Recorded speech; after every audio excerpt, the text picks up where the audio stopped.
All right. The level of delusion in this conversation is honestly impressive. This woman walked into a debate about frontline combat with the confidence of someone who has never carried anything heavier than a handbag, but somehow thinks she's ready to argue with reality, biology, and decades of military data. She insists women can do everything men do in war, but every time Andrew exposes a physical limitation or a historical example, she pivots into fantasyland. It's like watching someone argue gravity doesn't apply to them because they once jumped on a trampoline. This whole discussion is a masterclass in how ideology makes people say things they cannot possibly believe in real life. And trust me, it only gets crazier from here. I think if a woman is, meets certain requirements, They don't meet the requirements because you have to carry the ammo and you have to carry the equipment and you have to carry this woman's strong enough to carry those things. Then why is it that we can't ever seem to get a woman who can be a Navy SEAL?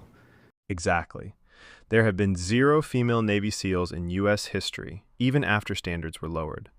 And that's not because of sexism, it's biology. The Pentagon literally tried bending reality to fit feminist ideology, and reality folded them like a lawn chair. We never had one. Well, that's some pretty extreme. Most men cannot become Navy SEAls. I agree, but only Most men. But only men can. This is the part where she accidentally proves Andrew's point for him. She says most men can't do it, which is true, but what she forgets is the second half of that reality.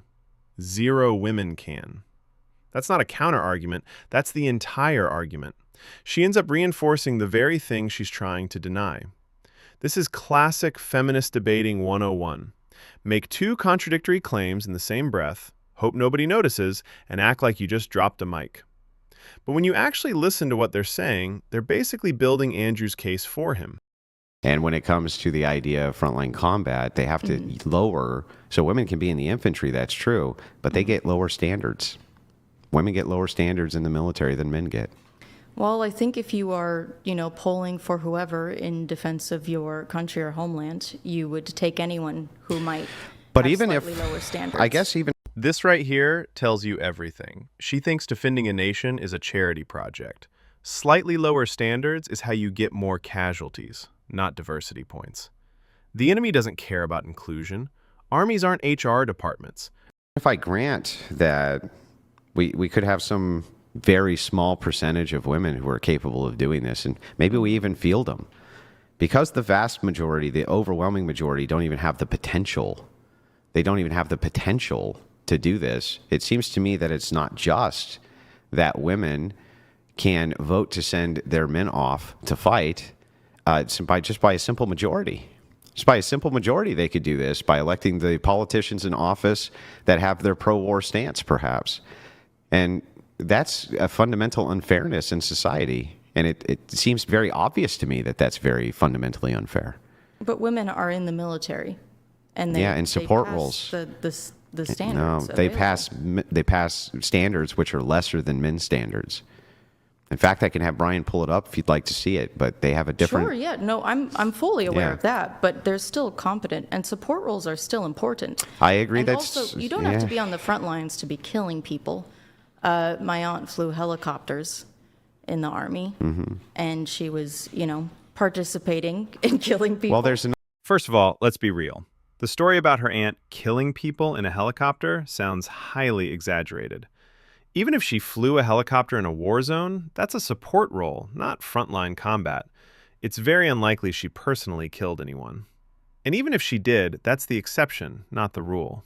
This is exactly why anecdotes don't replace statistics or reality. Beyond that, here's a point that doesn't get discussed enough. Women in society are politically empowered to decide when and where wars happen, but the vast majority are biologically exempt from actually fighting. That creates a fundamental structural imbalance. One group can vote men into lethal danger without ever facing it themselves. And that imbalance is obvious when you look at who is actually carrying the burden of combat versus who is deciding policy. another reason why you don't want them there. It's not just because of the capability of combat. Is it resources? Nope. It's because your enemy will capture them and they'll essay them, and then they'll send them home pregnant in order to demoralize your population, which is what the Soviets did. So, and it's what they would do in Afghanistan, and unfortunately, Many times it did happen where they captured American female soldiers, and that's exactly what they did. They essayed them. Like it or not, this is historically accurate. Wartime sexual assault isn't rare. It's systemic and predictable. Feminists tend to shut down when brutal reality enters the conversation because it shatters the fantasy that men and women are interchangeable on the battlefield. You cannot wish away biological vulnerability, and ignoring it has real consequences for strategy, morale, and survival. And Well, wartime is absolutely a thing, which is why let's not say the R word because it's my YouTube. bad. Yeah, Okay, you're my good. bad. Sorry. You're good. I forgot we have to TikTok policies. So the problem is not just one-fold, right? It's threefold. Problem one, 98%, and that's being very charitable, of women would never even have the potential to be involved in a war that they could vote for. And I strongly disagree with that. secondly, well, you could disagree, but the historic standard disagrees with you. And then secondly, the idea that women would be particularly useful in combat situations where enemy soldiers could have access to them, knowing that they would be prime loot, their loot. That's what they would be. They would become booty, right? Do you think men don't get essayed in wartime? Not like women. And here's the contradiction. Feminists frequently argue that women experience far higher rates of sexual assault during wartime and therefore are the primary victims of war, claiming that this trauma outweighs even the threat of death. That argument is exaggerated, but it's the one they use. Yet the moment this same point is raised to explain why women may not be suited for frontline combat, where capture, torture, and sexual violence are realistic risks, they immediately deny it, downplay it, or insist that men and women face identical dangers. They switch their position whenever it's convenient, using whatever version of the argument benefits them in the moment. And that's exactly what she's doing. Not even close. It's not even in the same I think universe. the idea of them being booty or loot is kind of ridiculous. But again, Why? even if I grant you all of this, Do you think which they're I- like these? I don't, Do you think like the ugly mud catfish over in the Middle East? They get themselves some prime real estate of a nice, big-breasted blonde chick. You think that that's not like prime real estate to those guys? Do you think there's no men out there in the Middle East that are into men and wouldn't be delighted? You know what to- happens when to you're go in to the Middle town East on a and you're little into twink? men? Do you know what happens in the Middle East when you're into men? There's a special thing they do called Yes. fucking kill you. Yes. That's what happens. Absolutely, yes, but that is why essaying prisoners would be ideal because it can be an excuse to demoralize.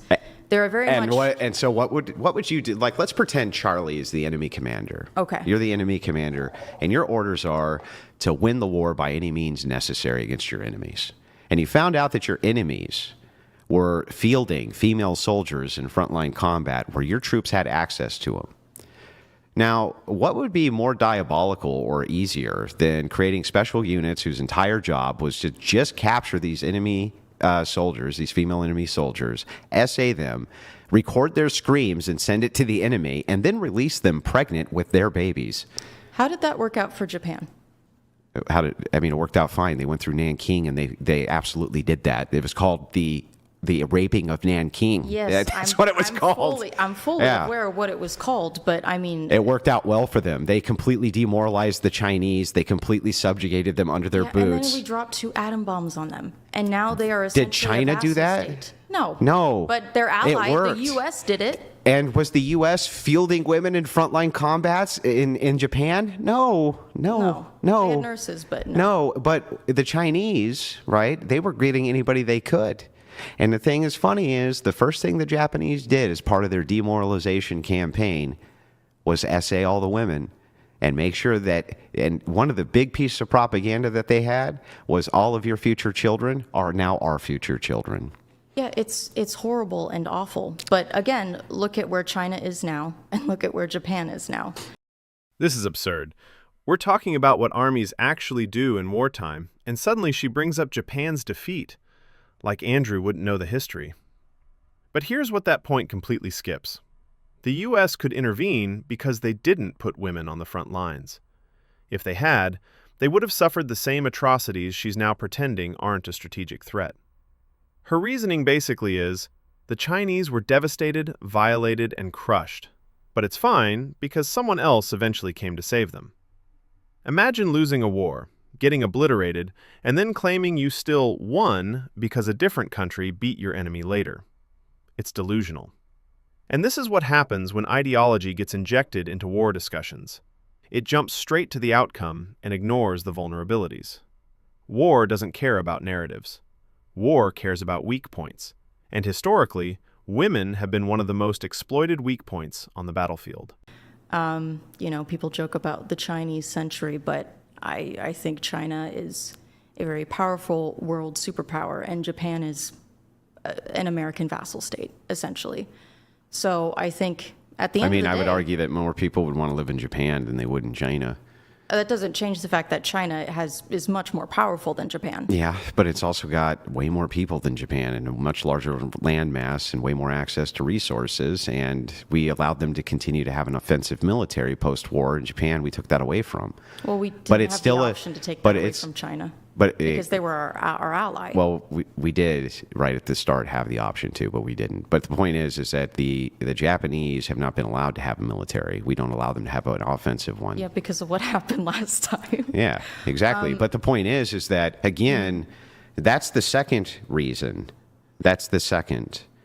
And then you have the third reason, which is that they can't meet the minimum requirements which would be necessary for us to even fill them if we wanted to in those situations, because they would get killed so quickly. I mean, they would just get killed so quickly.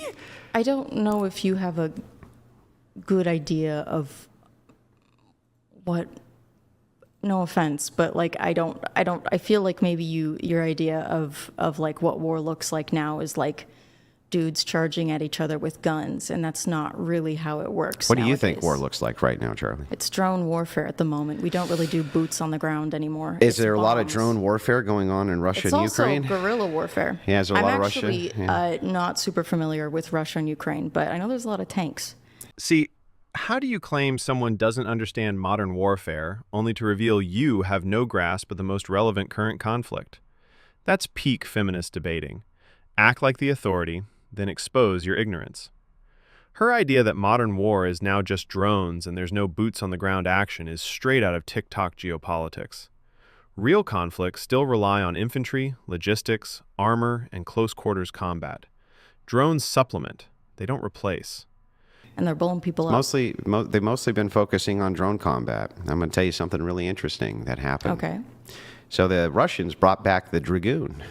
The actual Dragoon, and instead of using a horse, they use a motorcycle instead to outpace drones, and they mount AK-47 machine guns to the front of their motorcycles.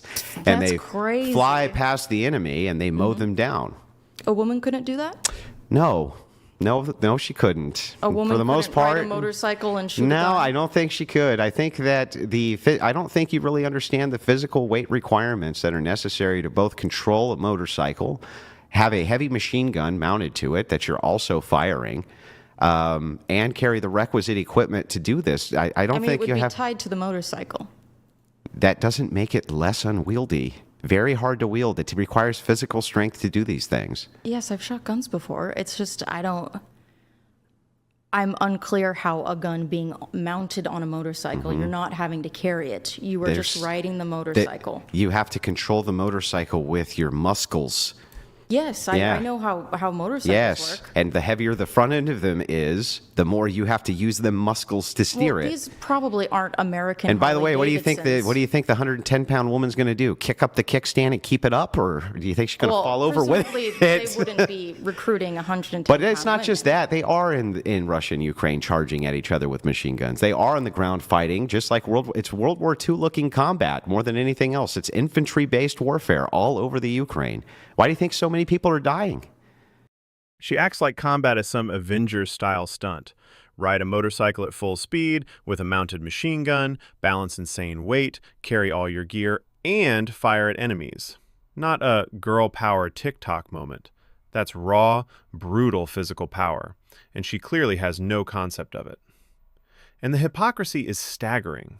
Everything men do is apparently effortless, yet the moment reality demands strength, endurance, or risk, suddenly standards must be lowered for women.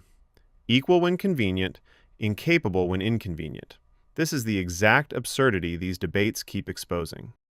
Why do you think they're dying so much? Because they're engaged in frontline infantry combat, day in and day out. Is it not a lot of guerrilla stuff? Yes, of course, guerrilla fighting is always part of warfare. All right. I feel like that is what the majority of warfare is now. Bombs, drones, guerrilla stuff. War will always come down after you get past the technological barriers. So if you have a first world nation attacking a third world nation, sure, right? They're left with guerrilla warfare. We use massive amounts of technology to level major cities, things like this, and then send in an occupying force. They fight the occupying force with guerrilla warfare. That's true. Mm-hmm. But when it comes to first world nations, that's different. They have technology. They're going to blow the hell out of each other, right? But then when they blow up each other's technology, it still comes down to infantry-based combat. Why do you think they train people to be infantrymen? Because it still comes down to that. And there's lots of places you can't get technology. You can't always get technology in the deep, dark jungle or in the high deserts or in the snow-covered fields Ukraine and plains. Is low on, I think they're pulling very, very old. It's not just that. Think about here in the United States. You're going to get a tank through Michigan in the wintertime? I don't think so. I don't think so. So the thing is like, yeah, it requires the requisite is a lot of strength, regardless of technology. And even utilizing technology requires a lot of physical strength. Tanks require loading from shells, carrying tons of shells, carrying tons of equipment and ammunition. And not only that, you have to be more resistant to the elements. And men are. Men are more resistant to elements than women are.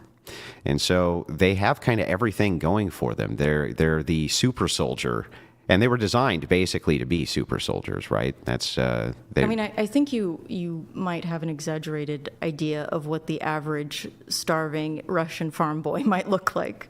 I think a lot of the boys recruited into, or drafted into warfare over across. How do you think you would do in a physical fist fight with the average Russian starving farm boy? Depends on how tall he is. I have beaten. Well, it's been a long time since I've. Honestly, out of just any random Russian farm boy who's starving that you can think of, who you came across. Right? How well do you think you would do if you tangled up with him in a physical conflict? Physical fist fighting? Not well. Not well. But if I had a gun, I think we'd be about equal. Yeah. Sometimes I honestly wish there were a way for these women to be confronted with the real, unfiltered version of the things they talk about, as if they're TikTok challenges. Just the reality they swear they're prepared for. Because the delusion they're operating in would evaporate instantly. They speak with this bizarre confidence that because technology exists, they're suddenly on equal footing with men who have spent their entire lives building bodies, endurance, and resilience. They genuinely believe a gun is an equalizer. No, you're not equal. Not in strength, not in durability, not in endurance, not in what it takes to survive the conditions of war. And sometimes the only cure for that level of ideological fantasy is direct exposure to the reality they keep pretending doesn't exist. Or a knife, or a spear, or swords. But if he had a gun, I don't think you would be equal. I think that starving peasant, who's male, is still going to be 10 times more dangerous than you with a gun. With a gun? Yes, he's fat. He's going to be faster. Again, he's going to be stronger. He's going to have better predatory instincts. They are equal when it comes to using guns. You're thinking about this the wrong way. Uh-huh.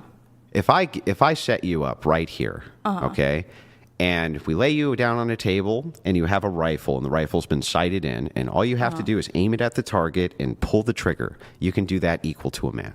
Yeah, totally agree. Sure. But if you have to carry that fucking thing for 60 miles and all the ammunition that comes with it and all of the equipment that you need to sustain yourself to survive in any sort of environment with you, you're going to have a huge problem. And the reason you're going to have a huge problem is because you don't have to just carry your equipment. You got to carry the guy's equipment next to you as well for the things that they're doing. And men are on average 50 to 75% stronger than women. That's why they're capable of doing that, and women aren't.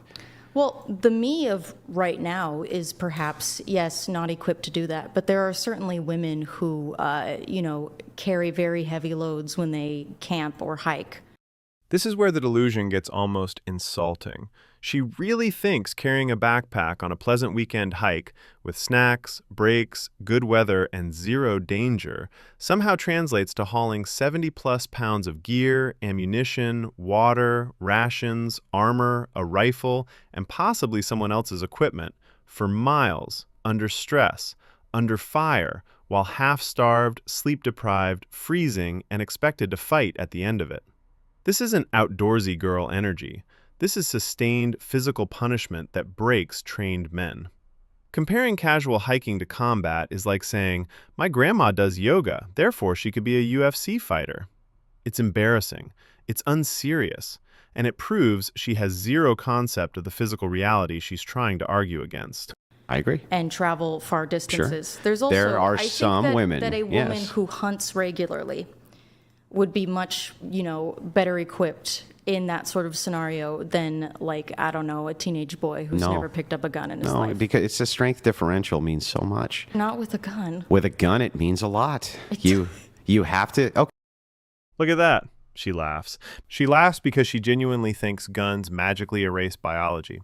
As if once you hand everyone a firearm, strength, recoil control, stability, fatigue, and endurance all just vanish. It's unbelievable. Not with a gun. Actually, especially with a gun. Recoil management, reload speed, weapon stability under stress, the ability to stay accurate after hours of marching, hunger, cold, and adrenaline. All of it is strength dependent. Combat shooting isn't a calm, stationary range with earmuffs and a bench rest. It's chaos, shaking muscles, rapid decisions, and constant physical punishment. Men aren't equal to women, especially when the conditions aren't controlled and comfortable. And pretending otherwise isn't empowerment. It's denial dressed up as confidence. She treats strength like a joke because she's never had to rely on it in a real fight. That's the entire problem. Okay. Not I knowing wish, how to I use wish a we gun. had one here so I could demonstrate this for you, but I think I can at least express it for you. Okay. Do you agree with me that ammunition weighs a lot? Yeah. Okay. Weighs a lot. It weighs a lot. Okay. It's a bitch. How would you feel about carrying 400 rounds of it on your chest? I would hate it. Yeah, along with full magazines and the rifle itself, and your cleaning kit with it, and your food for the day, your basic mess kit, your basic mess gear, your sleeping bag, everything else that you have. And then at the end of a long hike, you're expected to fight. See, she admits she'd hate carrying the ammo, and that's the light part. Add the rifle, full mags, gear, food, tools, a sleeping bag, and then imagine fighting at the end of that. This is the reality feminists keep trying to debate from the comfort of a podcast chair. They argue from imagination. Soldiers operate in physics. This whole exchange shows the same pattern over and over. Zero experience, zero realism, but absolute confidence that biology and battlefield conditions will magically bend to feelings. They want equality in theory while avoiding the consequences in practice. Anyway, let me know what you think. Drop a comment, hit the like button if you're enjoying the breakdowns, and make sure you subscribe so you don't miss the next one.